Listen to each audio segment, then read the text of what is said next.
حرم الحرام میں ایک مومن نے پرچی لکھ کر بھیجی کہ یہ جو ہمارے ہاں دوست احباب، اگر کسی کو بات بری لگے تو مجھے معاف کر دیجئے گا، کہ جی جو گانوں کی سروں پر قصیدے پڑھتے ہیں اس بارے میں آپ کیا کہتے ہیں؟ بلکہ ان کا سوال یہ تھا کہ شریعت کیا کہتی ہے؟ میں نے کہا کہ جناب، میں نے امامہ اتارا،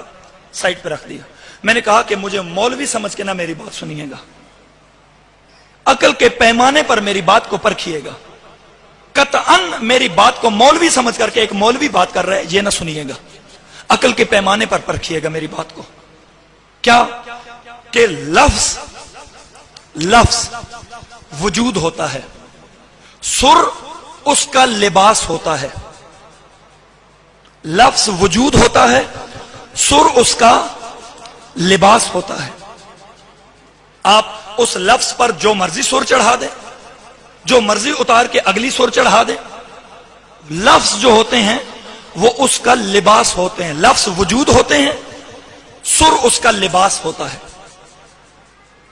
اب مثال دوں، وہاں جو میں نے دی، کسی بندے کی شادی ہو، اسی بیٹی بیٹے کی شادی ہو، ہمارے علاقے میں ایسا ہوتا ہے، مجھے یہ بات سمجھانے کی ضرورت نہیں ہے،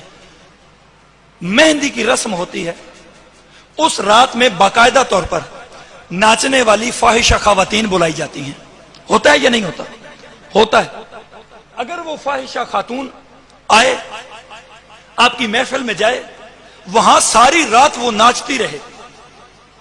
ساری رات وہ فاحشہ عورت، وہ بد کردار عورت ناچتی رہے، صبح جب وہ جانے کی تیاری کرے تو جو اس نے لباس پہنا ہوا ہو وہ لباس اتروا کے، ڈرائی کلین کروا کے، اچھا پیک کروا کے دلہن کے باپ کو دے کہ یہ اپنی بیٹی کو پہنا دیجئے گا۔ پہنائے گا وہ باپ جس نے تمام رات اسی لباس میں اس خاتون کو ناچتے دیکھا ہو، وہ پہنائے گا وہ لباس، اپنی بیٹی کو پہنائے گا، بلکہ وہ اس دینے والی عورت کا کچھ نہیں چھوڑے گا، اسے اتنا مارے گا۔ اب ذرا سوچئے، خدا را امام برگاہ میں تشریف فرما ہے،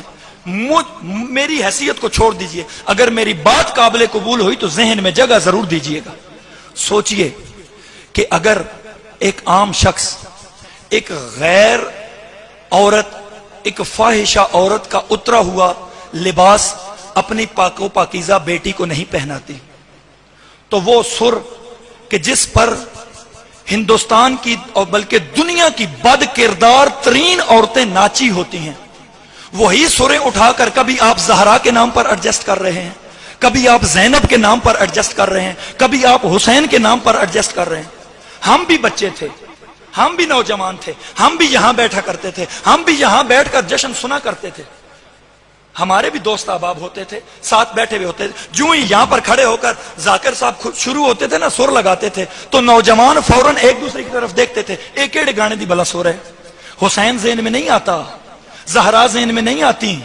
علی ذہن میں نہیں آتے، فوراً وہ ذہن میں آتا ہے، وہ کون تھا جس نے یہ گایا ہے، وہ کون سی فلم تھی جس میں یہ گانا تھا۔ آپ ممبر پر آ کر حسین کا درس دے رہے ہیں، آپ لوگوں کو حسینیت سکھا رہے ہیں، ان لوگوں کو ہم کتنے کتنے پیسے دے کر، حرام کا پیسہ ہے آپ کا، اپنے جیب سے پیسے دے کر اپنے دین میں بگاڑ پیدا کروا رہے ہیں، کیا کچھ نہیں کر رہے؟